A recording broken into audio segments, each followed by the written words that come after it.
বাবার কবরে শ্রদ্ধা জানিয়ে নিজের বুথে ভোট দিলেন জোট প্রার্থী মোস্তাক। আদিবাড়িতে বাবার কবরে শ্রদ্ধা জানিয়ে নিজের বুথে ভোট দিলেন উত্তর মালদা লোকসভা কেন্দ্রের জোট প্রার্থী মোস্তাক আলম।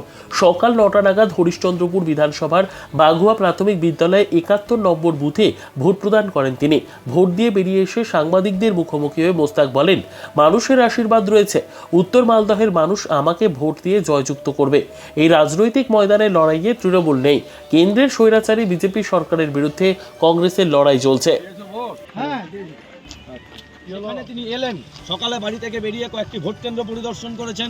করার পর সেখানে তিনি এলেন, এসে প্রথমে তিনি নিজের আদি বাড়িতে গিয়ে সেখানে যেখানে তাদের পূর্বপুরুষরা শায়িত আছেন সেখানে গিয়ে তিনি আগে প্রার্থনা করেন এবং প্রার্থনা করার পর তিনি এখানে এলেন, এসে ভোট দিলেন। এবং দেখা যাচ্ছে পেছনে তার এখানকার বহু সাধারণ মানুষও আছে যারা ওনাদেরও ভোট দেওয়া হয়ে গেছে, ভোট দিয়ে বেরিয়েছেন এবং মোস্তাকবাবুও ভোট দিয়ে বেরোলেন।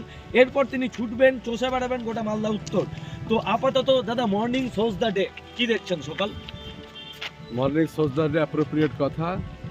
সকাল সকাল বোঝা যায় সারা দিনটা কেমন যাবে। আমি কাল গত নির্বাচন প্রচার করলাম, কি প্রচণ্ড প্রখর রোদ্র। আজকের দিনে মানুষ পিসফুলি ভোট দেবে, ভোটের পার্সেন্টেজ বাড়বে এবং ভারতবর্ষের মাটিতে মোদি হটাও দেশ বাঁচাও যে মানুষের যে স্লোগান, সেটা বাস্তবায়িত হবে। কেননা ভারতবর্ষের মাটিতে মায়েদেরকে যারা সম্মান দিতে জানে, মণিপুরের মাটিতে 30% রেপের ধর্ষণের হার বেড়ে গেছে বিজেপি শাসিত রাজ্যগুলোতে। গভর্নমেন্ট অফ ইন্ডিয়ার কোনো ভূমিকা নেই, প্রধানমন্ত্রীর কোনো ভূমিকা নাই।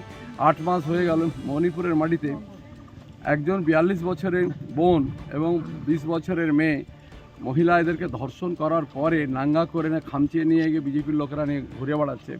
ওখানকার গভর্নমেন্টকে স্যাক করতে পারছে না। কাকে করতে পারছে? হেমন্ত সোরেনকে। কেন? ইন্ডিয়া জোটে আছে, কেজরিওয়ালকে অ্যারেস্ট করছে, কিন্তু ওকে আর অ্যারেস্ট করা যায় না।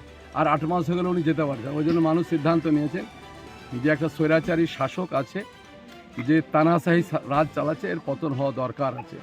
তাই আমি আর কি মালদা উত্তরে আপনার মুর্মু না প্রসূন ব্যানার্জি কোনো ময়দানে লড়াই নাই, বিজেপি আছে, কারণ ওদের একটা নিজস্ব ধর্মীয় সমীকরণের RSS-এর ভোট আছে। তবে খগন মুর্মু 2019-এ যে ভোটটা পেয়েছিল তার সাথে অনেক অনেক ভোট কম পাবে। কেননা ট্রাইবালরা অ্যানয়েড উইথ হিম, কারণ ওদেরকে আমাদের রাষ্ট্রপতিকে দ্রৌপদী মুর্মুকে পার্লামেন্টের উদ্ঘাটনে ডাকেনি, রাম মন্দির উদ্বোধনে ডাকেনি, এটা ওদের জেলাসি আছে। আর ওদের বক্তব্যটা হলো যে হেমন্ত সোরেনকে অ্যারেস্ট করা হলো, ঝাড়খণ্ড মুক্তি মোর্চা যারা JMM পার্টি আছে ওদের বক্তব্য কেন ওকে অ্যারেস্ট করা হলো, কী এলিগেশন আছে? জমির এলিগেশন তো ফলস অ্যান্ড ফেব্রিকেটেড, সেই জন্য ট্রাইবালরা ওকে ভোট দেয়। লাস্ট প্রশ্ন, আপনি কি জিতছেন? By the grace of almighty আমি জিতছি না, জনগণ, বাম এবং কংগ্রেস জোট, ইন্ডিয়া জোট রাহুল গান্ধীর হাত শক্ত করবার জন্য নর্থ মালদায় প্রচুর ভোটে কংগ্রেস প্রার্থীকে জেতাচ্ছে।